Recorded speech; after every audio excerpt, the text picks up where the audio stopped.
To my beloved friends at ComNet, I cannot believe that the years have gone by, and so, as they say, time flies.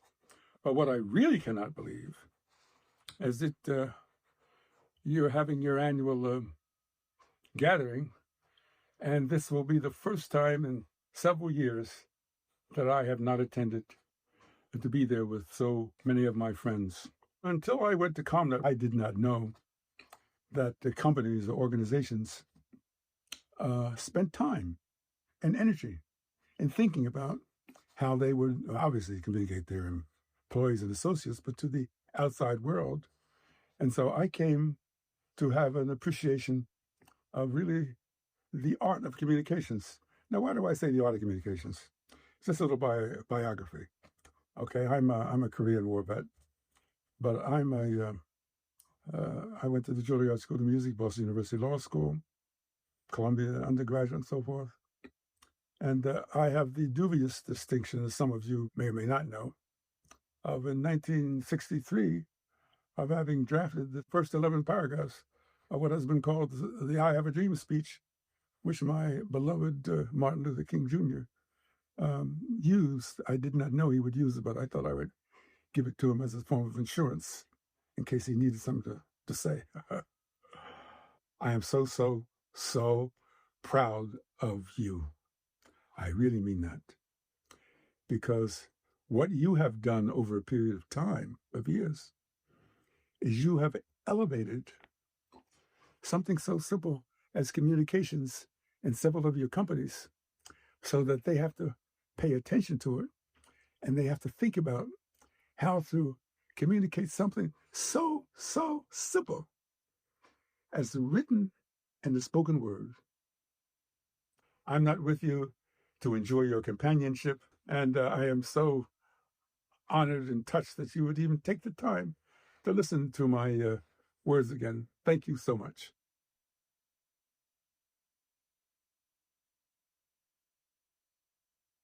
Please welcome your 2025 Jones Award judges to present this year's award.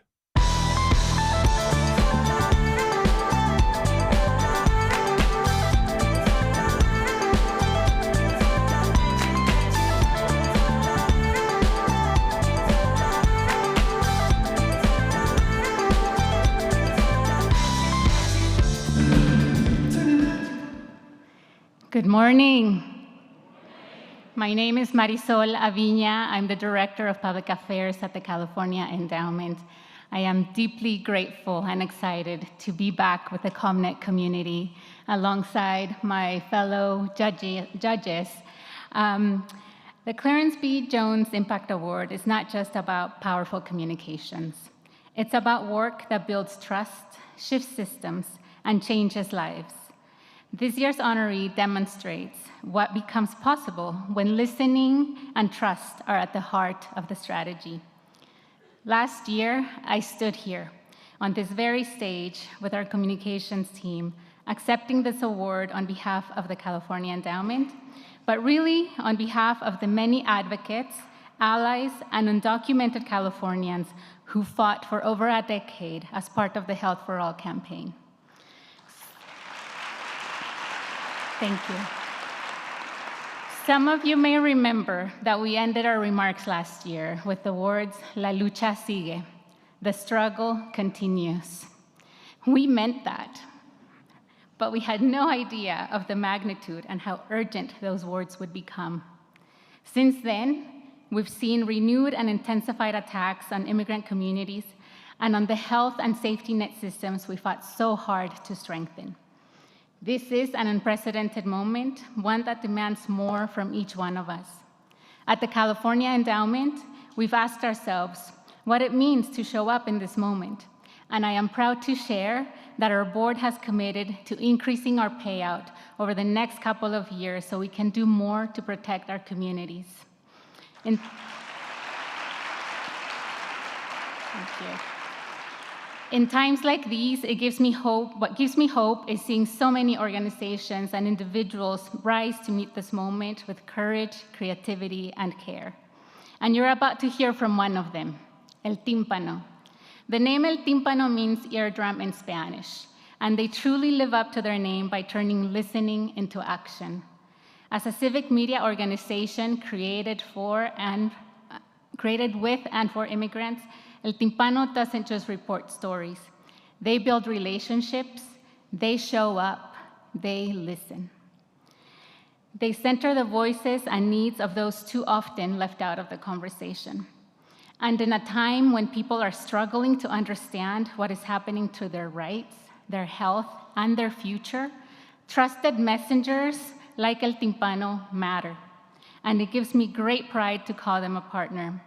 In every way, they embody the spirit of the Clarence B. Jones Impact Award. Their work reminds us that communication isn't just about telling the stories. It's about building trust, shifting power, and changing lives. On behalf of the judges, I am humbled and honored to introduce the recipient of the 2025 Clarence B. Jones Impact Award, El Tímpano.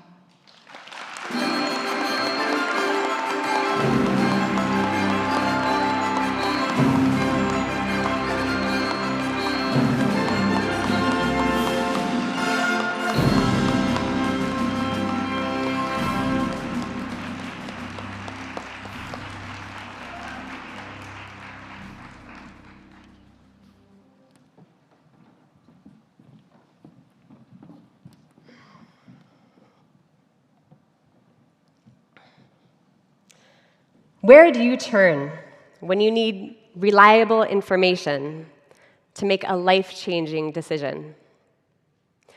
30 years ago, my father-in-law had a decision to make.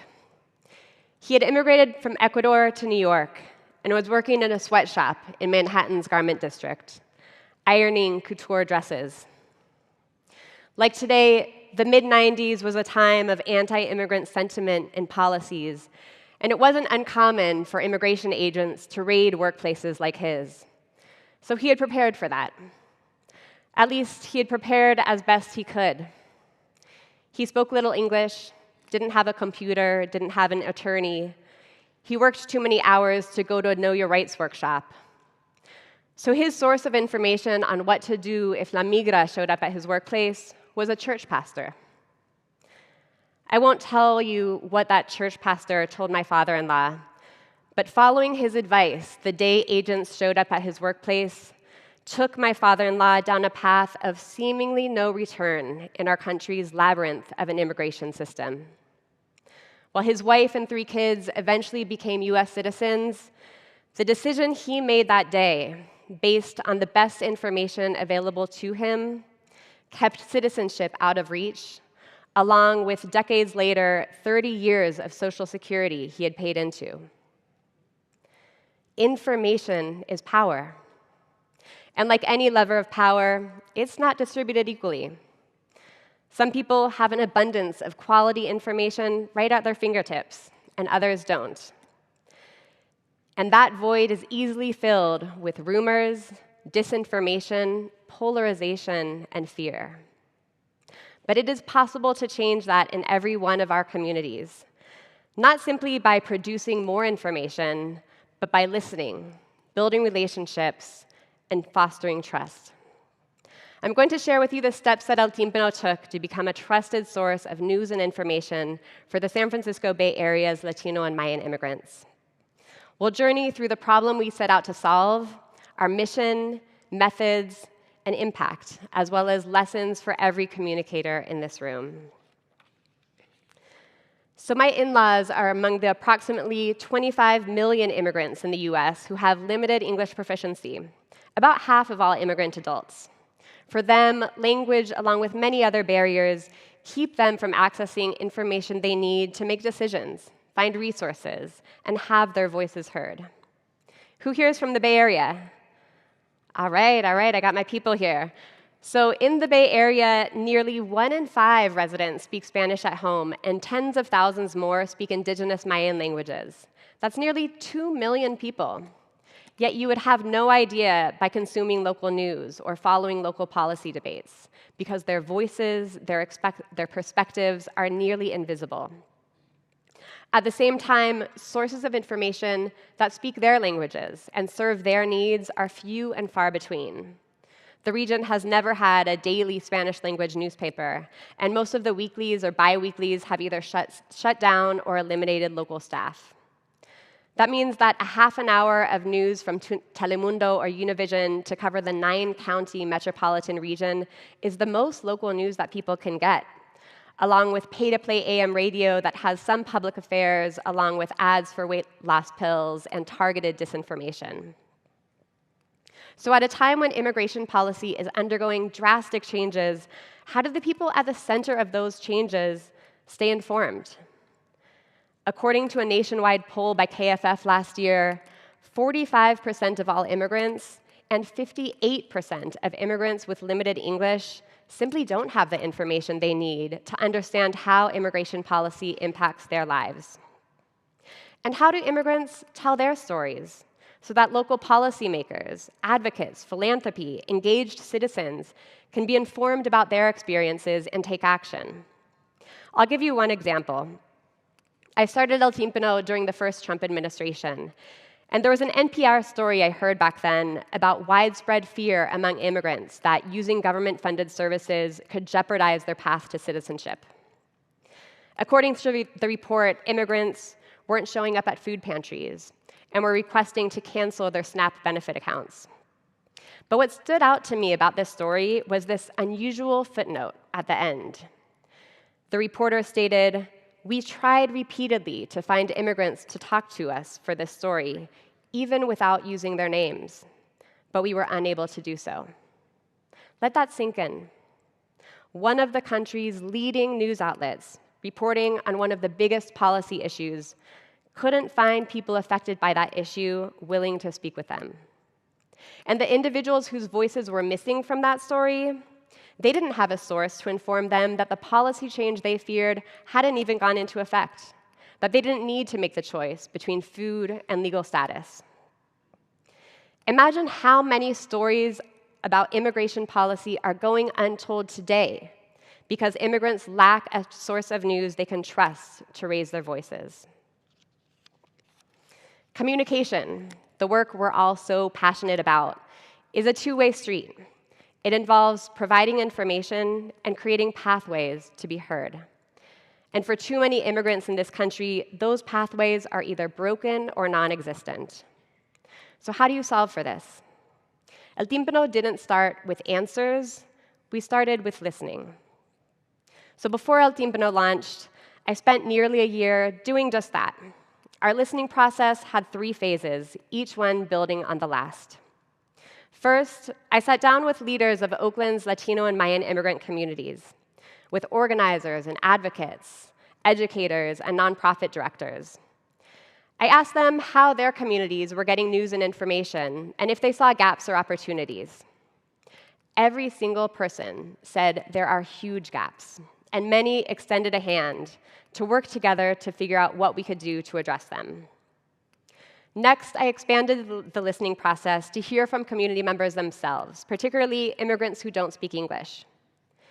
We created a survey the size of a greeting card that asked, what issues are important to you?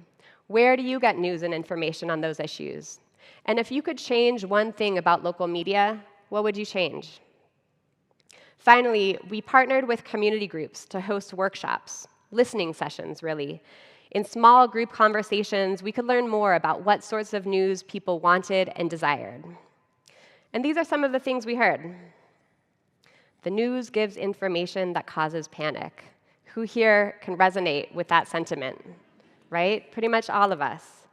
A lot of people told us they're avoiding the news because it just covers attacks on their community.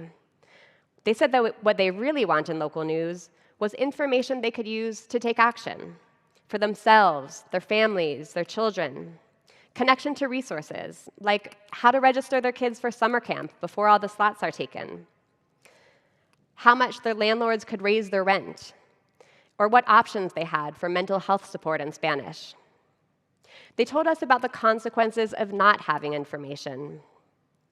Much of the community is not informed. That's why abuses occur. In fact, the most common answer to the question, what do you want to see change in local news, was simply más información, more information. People told us about their priority issues. Health was number one, followed by housing and work. We learned about the barriers that keep immigrants from having the information they need, along with ideas about how to address those barriers. Of course, language is a huge barrier, but we also learned how pervasive the digital divide is. So many people told us, I don't have a home computer, I don't have home internet, I don't know if I have an email address. A lot of the people we spoke with hadn't finished high school or elementary school in their home country, which is why one community organizer worked with us to design our workshop so that it was accessible for people with low literacy. Another community organizer told me that simply translating news articles from English into Spanish wouldn't necessarily make it more accessible, because those news articles, they often assume a prior level of knowledge or a level of education that a lot of the immigrants she works with don't have. Finally, people told us that in addition to being informed, they want to be heard. There are many people who have a lot to say, but they don't have the opportunity to say it. One resident told me, I know what issues concern our community. I want the mayor to know. I want elected officials and voters to listen to our concerns. These insights that we gathered were the outcome of the listening process, not simply distributing surveys and waiting for results to come in. No. We decorated a table with color and kids' activities and took that table and chairs to street corners next to churro stands. We took it to libraries and schools and food distributions. And we invited people to take a seat and not just fill out the survey, but stick around for a conversation about how local media could better serve their needs. And you know what? People were excited to have those conversations, to dream of a new vision of local media. One woman sat down with me at a library and shared with me that her hometown in Mexico has a Facebook page of local news. She said, I wish Oakland had something like that. Another told me that she doesn't have time to sit down in front of the nightly news to get her information. She said, I wish I could get it on my phone. In the course of about 9 months, I had sat down with more than 300 immigrant residents and community leaders. And the result wasn't simply gathering information and ideas, but through the process of listening, one conversation at a time, we began to build trust. Some of the community leaders I sat down with initially became partners throughout the process. They provided feedback to our draft survey or invited us into their space to table or host a workshop. A young leader of Oakland's indigenous Mayan community saw how what El Tímpano was doing dovetailed with his own efforts to better inform and engage his community. So we joined forces and conducted outreach to include the voices and perspectives of Maya mom immigrants. Other people saw us in their neighborhood and wanted to be a part of what we were doing. And before I knew it, El Tímpano had developed a community of volunteers, partners, and collaborators. By starting not with solutions, but with a process of listening and building relationships along the way, there were entry points for different people to see themselves in what we were doing and be a part of the process of getting there. So the next step was to take all of this community input and collaboration to develop strategies that addressed the gaps of local news and information that community members had identified. First, we created a dedicated community outreach team because to reach community members who are largely offline, we knew we'd have to invest in meeting them where they're at and earning their trust through the same sort of one-on-one conversations we'd had throughout our listening process. El Tímpano's outreach team is at churches, schools, ESL classes, and community resource fairs to introduce El Tímpano to immigrant residents. Secondly, it was clear from what community members told us about access to computers and internet that a website or email wouldn't be the best way to reach them. So we used text messaging as our primary way of distributing information. What kind of information? Useful information. News that helps people make decisions and take action. Information on the issues people told us are important to them. For example, in the past decade, California has phased in an expansion of Medi-Cal to serve undocumented immigrants. And remember, health was the #1 issue of community members we spoke to. So we provided a lot of information about that expansion. But community members also told us they wanted to be heard. And so with every message we send, we invite subscribers to respond. What questions do you have about this? What more do you want to know? How have you been affected? Through these conversations, we create a feedback loop that allows us to continue to listen and continue to respond to the evolving needs and interests of the communities that we serve. So you've now heard me explain this model, but I think it's best to hear it from our subscribers themselves. So here's one of them. Mi nombre es Rebeca Herrera, vengo de Nicaragua. Cosas de la vida o ajenas a mi voluntad me hicieron mirar a este país y comenzar como de cero. La gran barrera para mí ha sido el idioma, la verdad, porque no estoy acostumbrada a que otras personas me estén traduciendo, porque no tengo la confianza y la seguridad que si están diciendo la verdad o no de lo que yo quiero. Yo me enteré del tímpano un día que andaba en una feria comunitaria. Entonces ahí comenzaron ellos a enviarme toda la información para nosotros los migrantes, ¿verdad? Que requerimos todo tipo de información. Las noticias las recibo una vez semanal, y ahora tengo guardado en mi teléfono, y aquí ya busco las noticias que ellos me envían. El último mensaje fue de salud. Aquí nos dice que si sé dónde tengo acceso a los beneficios del medical, que ya los adultos de entre 26 y 49 años, independientemente de su estatus migratorio, ahora son elegibles para medical completo si cumple con los requisitos de ingreso. Nos da confianza porque conocemos a la persona realmente, quién está detrás de ese mensaje, entonces nos da esa seguridad y esa confianza, ese empoderamiento.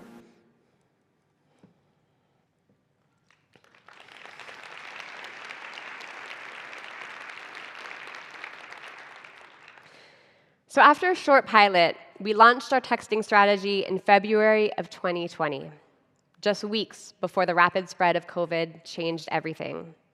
If the importance of access to information, equitable access to information, was ever in doubt, the pandemic was a wake-up call. Do you remember those early days, weeks, months of the pandemic? Every week, there was new public health information that people needed to know. Information about social distancing, where to get tested, remote schooling, how to apply for financial relief. And very little of it was in languages other than English or accessible to people who weren't online. The importance of El Tímpano's mission was clear: provide life-saving information and resource navigation to those who needed it most. The very first questions we received when we informed our subscribers about shelter-in-place orders were, are the buses still running? Are the banks open? By April, subscribers were telling us their savings had dried up and they were using loans to pay their bills. They asked us what to do if you were sick with COVID, where to get tested, where to get food. Throughout 2020 and 2021, we provided information on everything from masking guidance to emergency rental relief and vaccine safety and registration. We partnered with community clinics to get the word out about their testing and vaccination sites. But the greatest value we provided to our subscribers was simply being there. Not just informing, but listening. Providing a platform for community members to share their questions and stories, and responding to every single one of them. That instilled trust.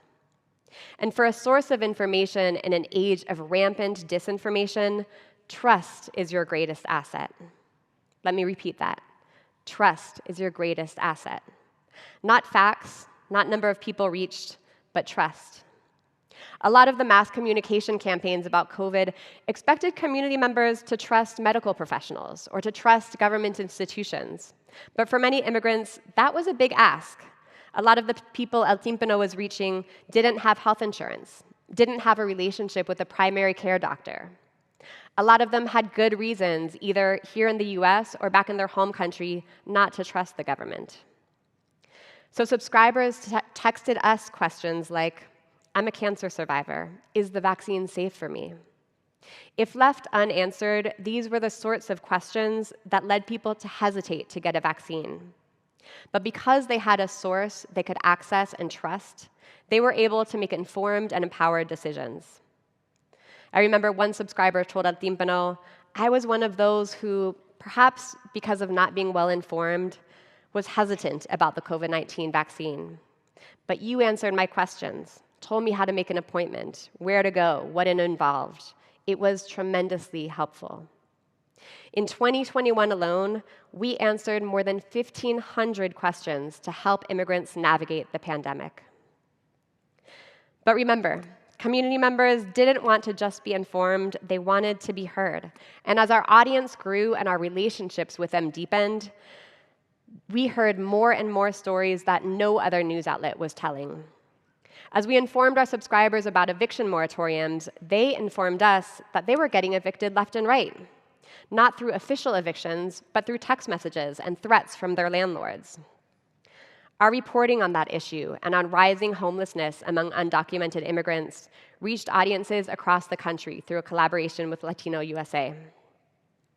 We directed immigrants to rent relief programs, but heard back from them that the online forms and required documentation made it prohibitive for them to apply. Our reporting on this was featured in our local public radio station and received inquiries from staff working on those government programs who wanted to hear from us how they can make it better. We published first-person narratives of immigrants' experiences of the pandemic, many from indigenous Mayan immigrants. And Governor Newsom's office reached out to tell us that those stories helped them shape their COVID response strategies so that they were better address the needs of diverse Californians. Our reporting demonstrated that when immigrants have a platform to raise their voices and be heard, they can inspire meaningful change. It's been more than 5 years since we launched our texting service, and we now have subscribers who have been a part of El Tímpano's community for much of that time. There are many we've gotten to know by name, who show up to our community events, and whose stories have shaped our reporting. Antonio Abundis is one of them.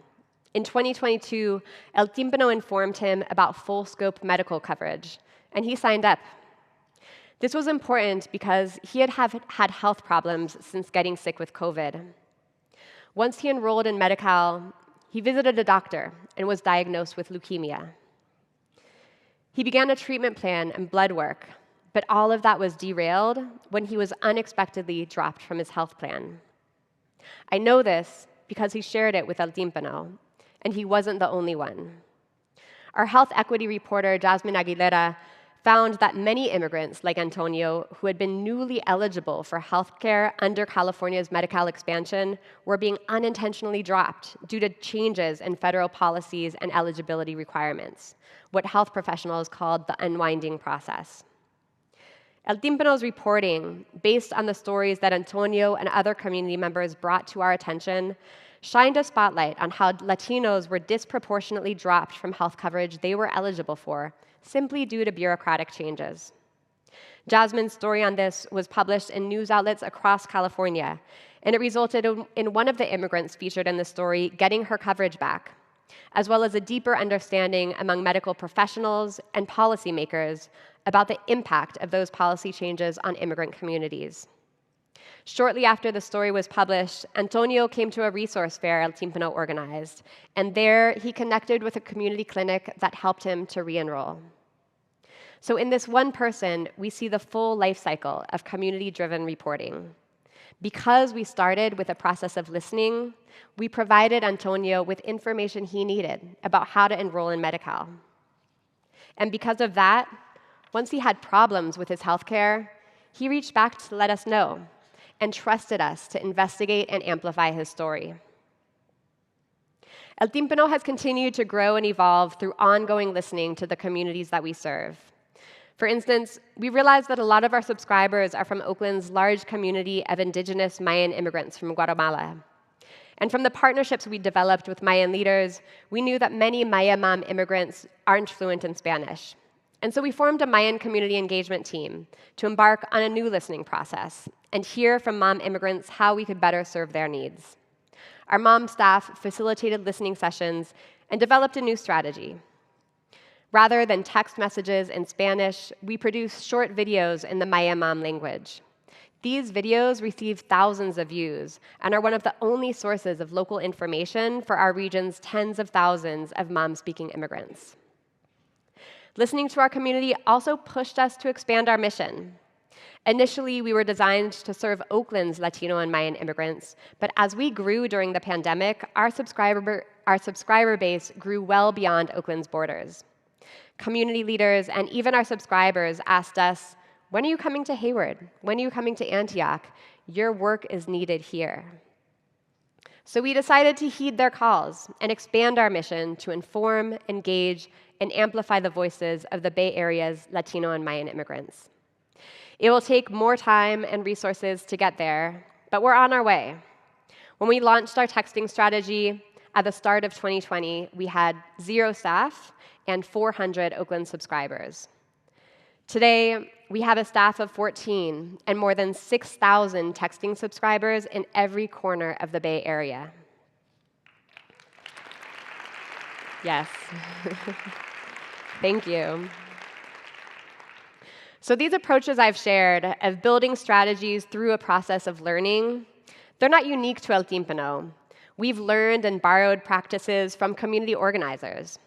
And our experience incorporating those strategies to become a trusted source of information holds lessons for all communicators. So I want to leave you with 3 core takeaways. Listening is key. There are no shortcuts to building trust, and storytelling fosters belonging. Let's take them one by one. As communicators, we often assume that we know what our audiences need to know. Many of us have backgrounds in journalism, and in newsrooms, this is just built into the editorial process. Reporters and editors decide what stories to pursue and publish based on their expert judgment. Instead, if we check our assumptions and listen to our communities, we'll discover something new, different, and important. And those discoveries will lead us to solutions and strategies and stories that are much more relevant and impactful than what we would have come up with on our own. I'll share just one example. 2 winters ago, there was massive rainfall in the Bay Area. Most news outlets provided information about landslides and road closures. When we asked our community what resources they needed, what information they needed to know, their top question, no news outlet had addressed. Our subscribers asked us, "Where can I get free food?" Because if you work as a house cleaner, or a car washer, or a restaurant busser, if the roads are closed due to flooding, you don't work. And if you don't work, you don't get paid. So the information our audience needed most centered on how to make up for 2 weeks of lost income. If we hadn't asked, we could have missed that. Listening is key. Number 2, there are no shortcuts to building trust. I believe that trust is El Tímpano's most valuable asset, the trust we have earned from thousands of immigrants who rely on us as a source of information and trust us with their questions and stories. It's the reason our local public health department and numerous other nonprofit and government agencies have partnered with us to help get their message across. And that trust is the result of investing time and resources in relationships and listening.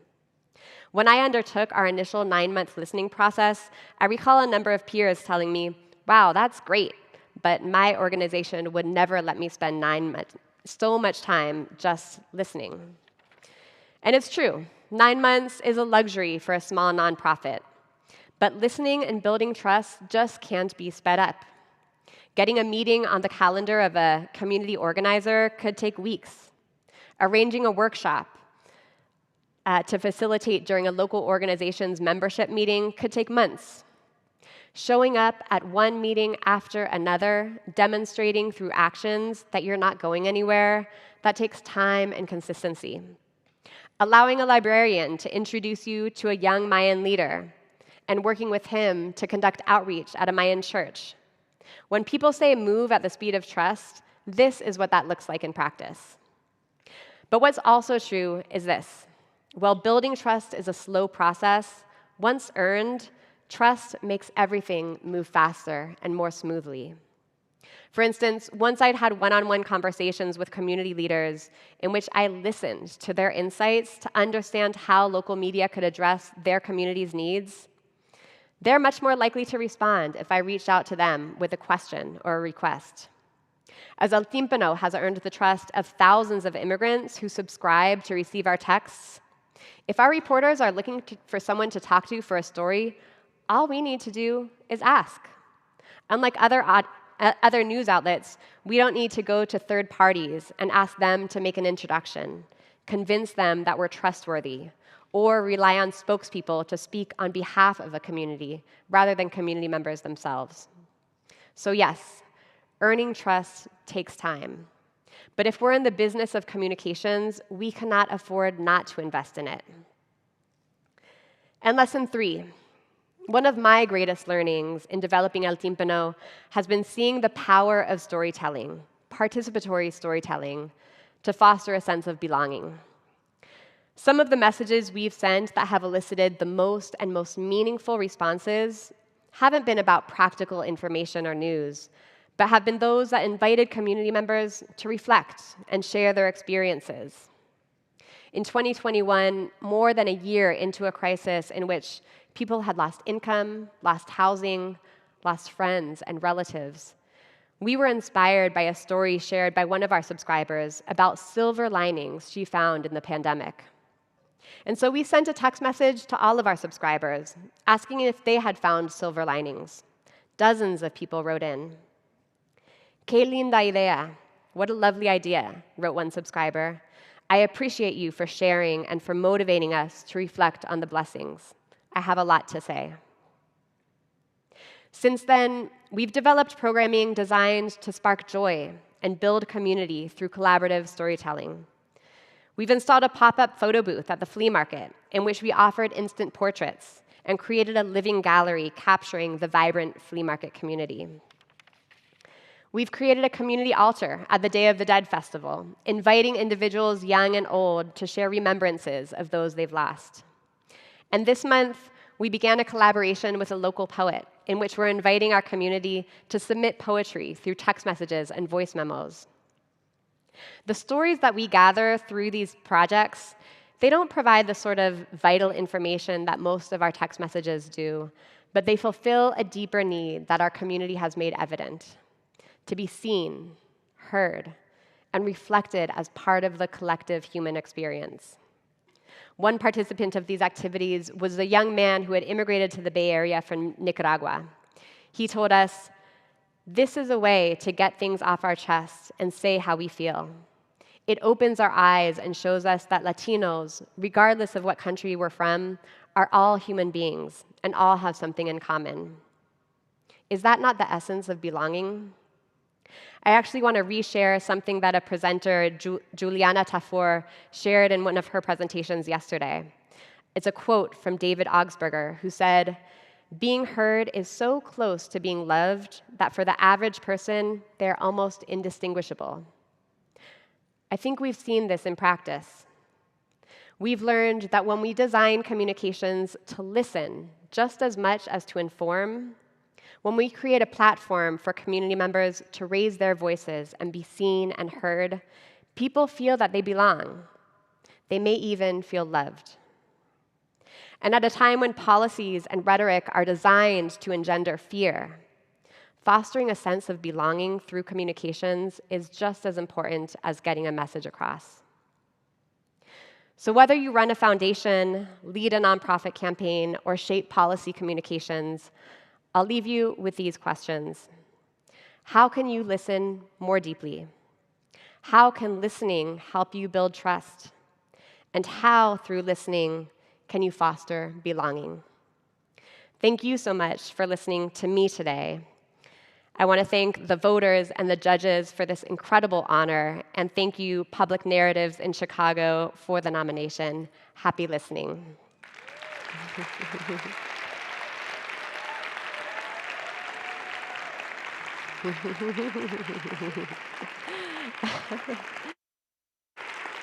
Thank you.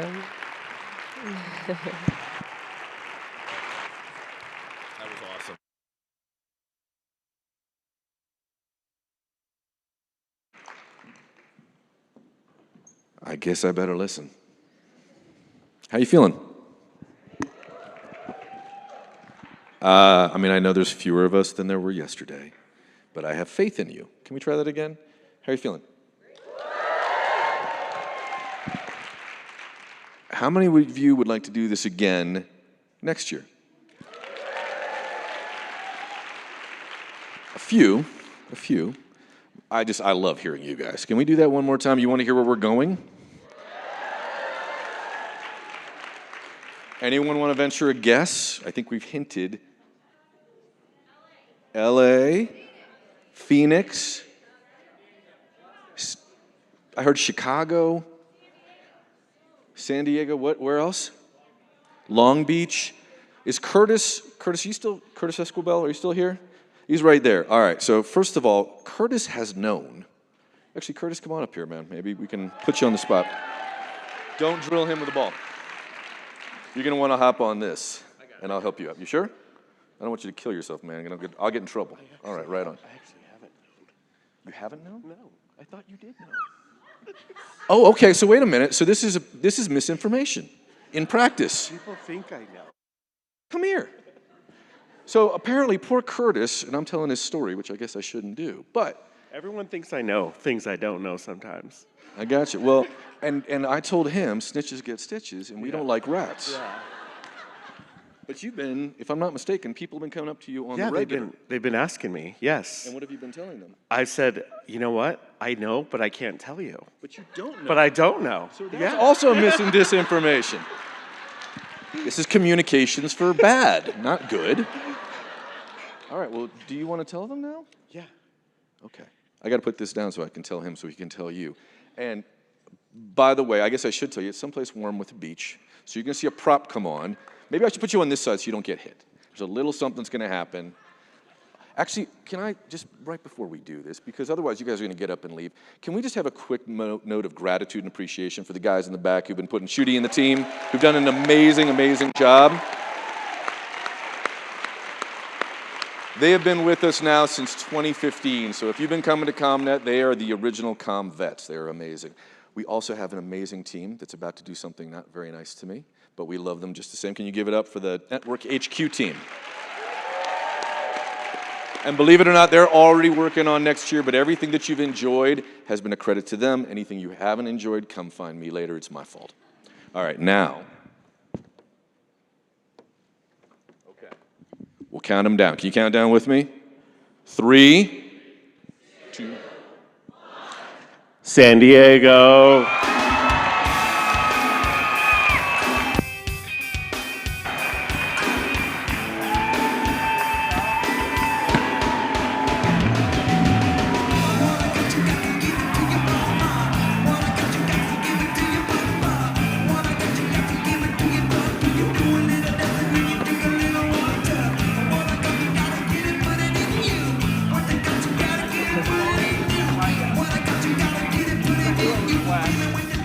Yeah. All right, gang, we're done. Happy ComNet.